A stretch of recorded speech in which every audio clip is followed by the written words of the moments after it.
À quand le dialogue politique inclusif en Mauritanie? Les acteurs politiques, au-delà des divergences, sont conscients de la nécessité d'aller vers un compromis politique afin d'harmoniser leurs positions sur la marche du pays. Les partis d'opposition demandant au pouvoir plus de flexibilité pour l'organisation du dialogue national qu'il a initié.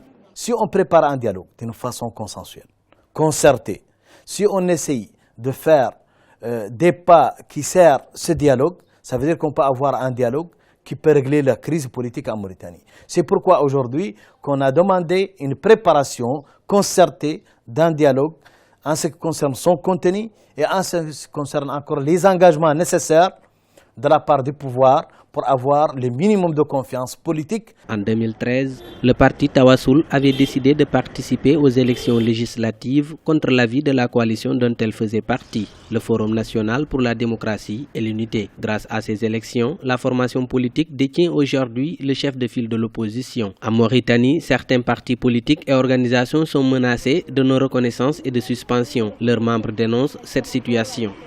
On ne peut pas dissoudre un parti politique qui représente une idée, un programme de société, un projet de société. On peut l'empêcher d'exister administrativement.